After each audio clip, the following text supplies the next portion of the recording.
July 7th, 2005, and we are interviewing Mrs. Ruby Cook. Can you please tell us the name of the business and who owned the business? D&L Confectionery. It was owned by Ed Toomey and his sister Lorraine. Her name was Dickens at that time. They were the owners of it. And where was that located? It was on 6th and Locust, across the corner from the courthouse, the southeast corner of the courthouse across the street. And how are you related to the owner? I actually wasn't related to the owner at all. We're still friends. I just came to know them. They needed help at that time when I was in high school.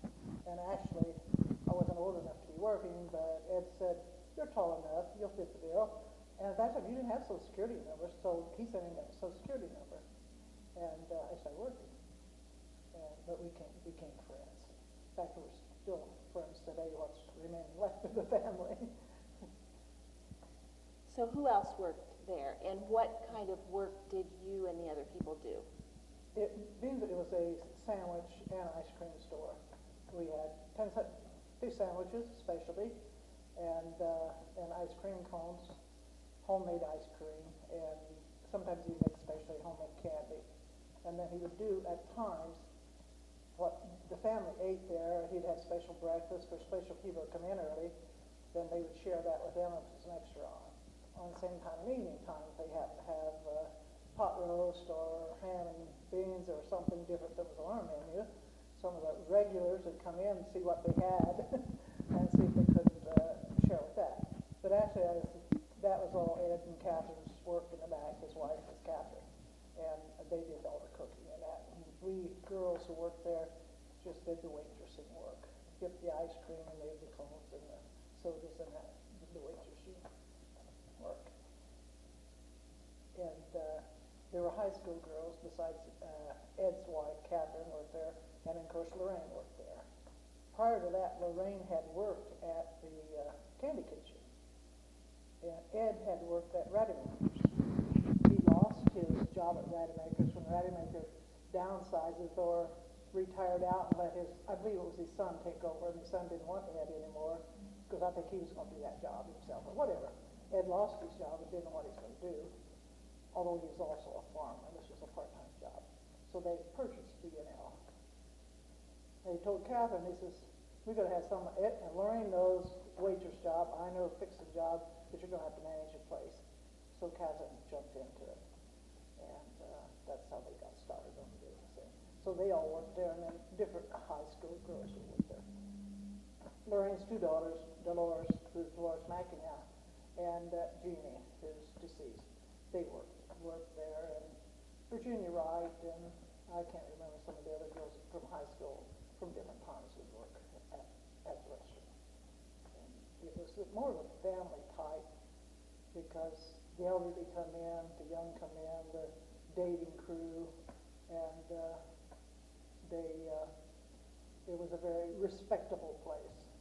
Whereas a lot of the kids that liked a little more action with the candy kitchen, well, there they could sneak a little booze into their Coke and have a little fun and hiding in the booth and a little, let's say a rowdier crew. And that didn't go on back at the E&L. It was very, very nice, very quiet, and but they had a lot of fun, a lot of friends. The waitresses not only were the waitresses, they became doctors, you might say, appointment makers and matchmakers. In fact, my doctor I have today, his parents, I had introduced them to each other back in high school days, and now today their son is our doctor. And so there was a lot of that went on. But our job actually was just to wait on people. And we worked at lunchtime as well as noon. And so Ed would either pick us up at high school, and if he didn't make it, then Gene and I would start running.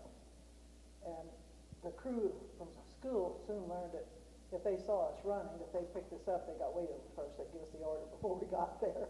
And then it would, if they passed us up and we saw they had an empty car, they got the last one that got waited on.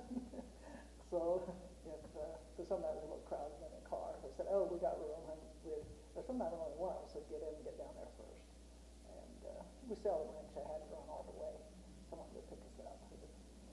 One end would not make it in time to get us. But that was our work. What was the pay? I got 75 cents an hour. And that was good pay back then, as it was in the, they had bought the restaurant, I believe, in 46, either 45 or 46. And that was about the time I worked there. I worked there 2 years, maybe 2.5, and had moved on then to another place before I graduated in 49. And after I left here, because I didn't keep track of it, I believe they sold the place probably in 59, about 10 years after I left here, that they sold it.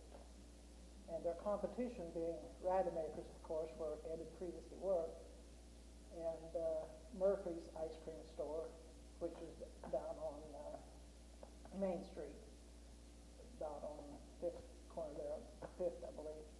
And but Murphy's was several little farmers and families that had smaller children went in there, and then some little farmers and wives that didn't have any children at all, were not interested in the theater, because if they left the movie, they would come to the NL, was the closest one after the movie. And so when they closed down, they brought out the competition. They brought out Rademacher's and ran that and closed the EML. And then I don't know how long they ran Rademacher's. When I came back in 74, they were running the White Barn over in Casey. And that was a restaurant. And I believe it was already a restaurant before they took it over, but I'm not real sure about that. But they had the White Barn over in Casey at that time, after they closed Rademacher's and moved on. Tell about some of the food there.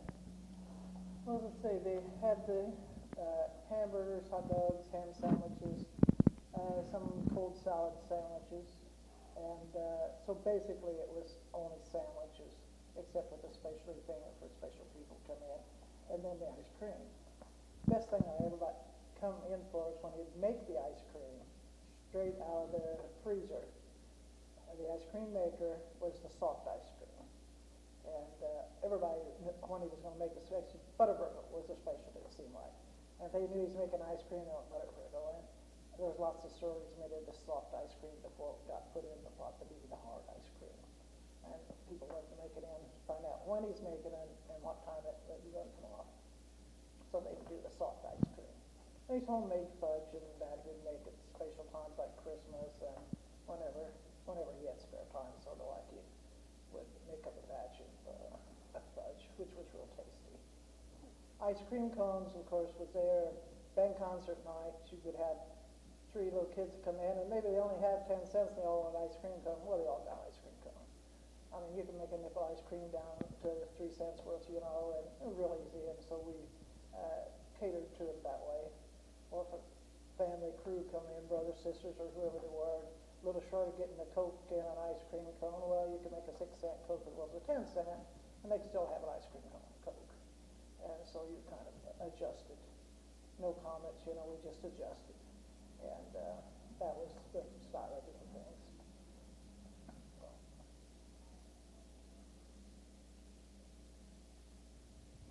Do you have any stories you'd like to tell? So as far as the BNL stories there,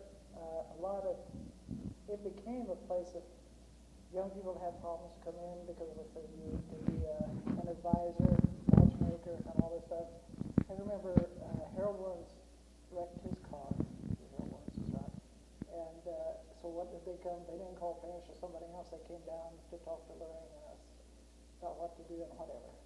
And quite often certain things like that would happen. Accidents would happen, and they'd be down there. So we'd have a contact with parents, not the police station, but came to BNL. And if there were people that came in there all the time, and it was a quite frequent thing, something would happen, why, you might say, we'd be the first to know. Whether it was at school or where. And so it was kind of home-like for the people that came in there. Catherine had quite a memory on people's birthdays. She was especially that. She knew when your birthday was. When I left her in 49 and came back in 74, and had gone to the White Barn, I didn't even know they owned it or anything, but we had gone there for my birthday dinner, in fact. And we were in there, and lo and behold, here was Catherine, and she said, "You get your dinner free, this is your birthday." I mean, that was quite a number of years, but she was really great at that, remembering people's birthdays and all when they would come in, and they'd get a little special touch. And I think it made it a special place. Above and beyond, maybe like the others. I'm sure the others had something on it too, but it made it kind of a special spot. It was. And as time went on, they, when I worked there, I left there and worked at a different place, at Yoder's Cafe, which was down on the corner of it was anything else on Main Street here. About 4th, 5th Street along there somewhere next to the tavern. And when I worked there, why, it was a restaurant, and they sold sandwiches, basically, and chili and this type of stuff. Had a window pass through to the tavern. And we sold a lot of toast. And you could tell who was over next door to how many slices of butter went on it. If they want to have a drink, they want to line their stomach first. So when they say to you, and sometimes they say so-and-so's here, and they know how many slices of toast and how thick to put the butter on. And other times they'd order it out, and we say, "Oh, well, so-and-so's over there."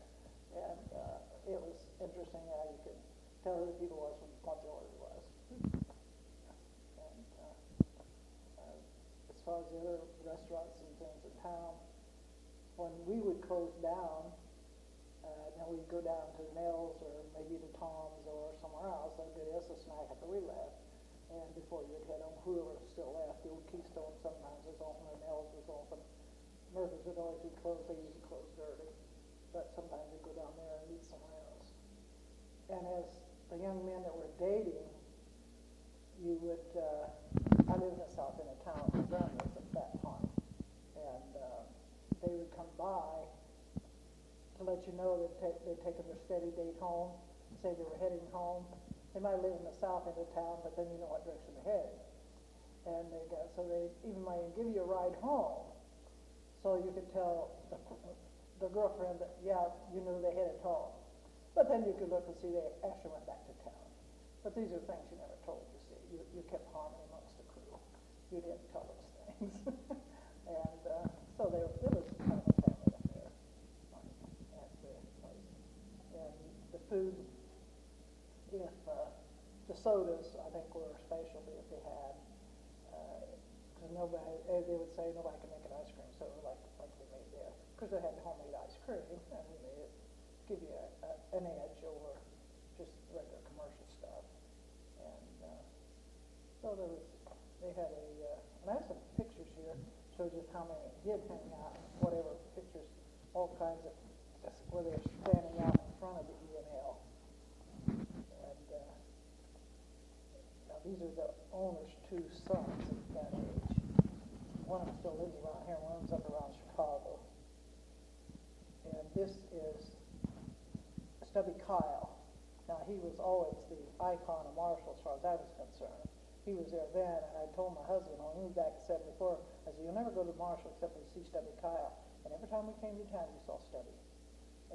Stubby was always here. Of course, he is deceased now. But now this is Lorraine, who was one of the owners, sitting here as well. Some of the girls are working there, and some others just visiting. She's the elder, there. Look Lorraine to me. And then here's other pictures of several of them pass on. There's some of those still left.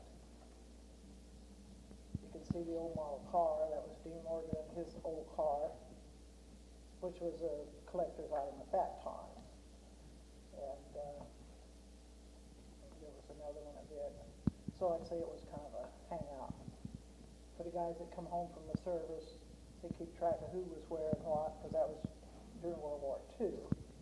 And did people eat out a lot? Yes and no.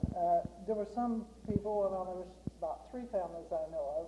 One happened to be my cousin. She never cooked at home. And they always ate out. They breakfast and supper. And, he happened to run the movie convenience, because we worked there at the restaurant, you couldn't go see a movie.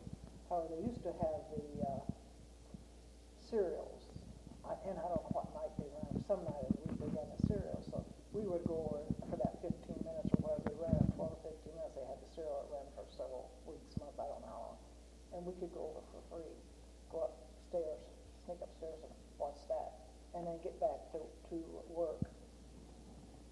That bottom picture was one of myself in it. It sounds like there were several restaurants at the time. Right, there were, right. But each one catered to something different. Like some of them were nighttime restaurants, you might say, more than daytime. They stayed open late at night. And of course, Rademacher's and Murphy's and the Candy Kitchen and E&L were more like ice cream and sandwiches, small stuff. And otherwise, Casumps's down there, Tom's, was a full course meal all the time. And they had a lot of high school kids and stuff went there too. And so it's just kind of what you wanted and where you wanted to go. If you wanted to avoid somebody else, you went somewhere else you knew they wouldn't be. And that was kind of the thing.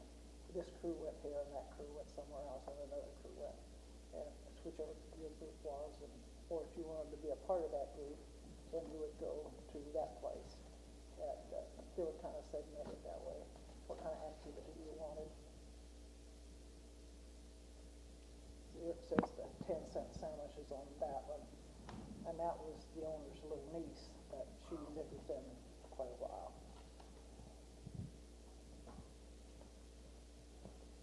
Well, is there anything else you'd like to tell about? Insofar as Marshall, or the restaurants? Restaurants, Right, or grocery stores.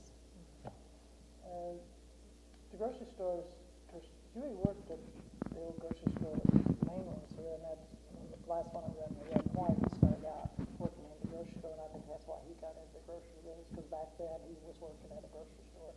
Because when I came back to Marshall, he was owning and running the grocery store, but he had started the original one, which I believe was probably Kroger's. I'm not sure what the brand name was of the grocery store. I wasn't much into grocery buying back then. On occasion, but so we had those, and then we had one little grocery down on south a little ways, and that was run by can't think of her name now. The daughter works down at the bank now. Is it Wallace? It was Carolyn Warner. I can't think of what her maiden name was. Her family ran that at that time down south. And then there was Rid Pass Grocery, which was down on about where the little Mexican restaurant was, right in there. Rid Pass was the name. And the interesting thing was, back then the cigarettes were, you couldn't buy them, they were, kids weren't supposed to buy them anyway. And then you were limited to how many you could get. And we would come to town on band concert night, and these ladies knew us. We'd buy them for our dad. He didn't come into town. And they would let us buy them to take them home to him, because they knew we weren't smoking them. So they would let us get him a pack to take home, since he didn't come in. But those are the basic grocery stores that we had then. And I think we're down to one now. Right. But, it was a nice little town, and I had a lot of things here, and I left here in 49, come back in 74. Sometimes I say I wish some of these people would leave town and come back. Then they would appreciate what they have, and want to keep it like it's been.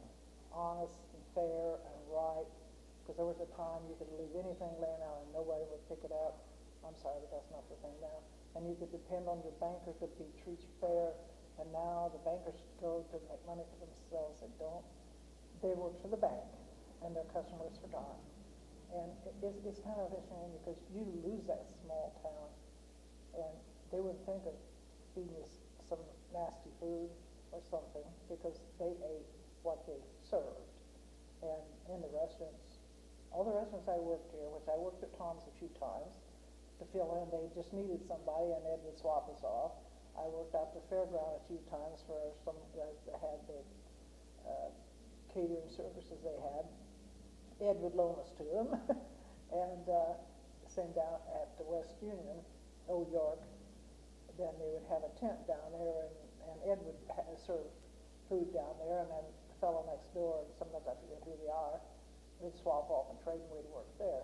But all those places took care of the food well. There was not a place that I worked in Marshall that they did any shortcuts. Now, when I left this town and went otherwise and worked for the restaurant, nothing uncommon to have the butter come back.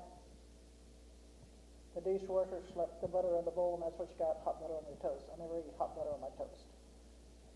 And leftover butter scraped off and put in the bowl, and they melted it and stuck it on your toast. Not to this day, I do not eat toast.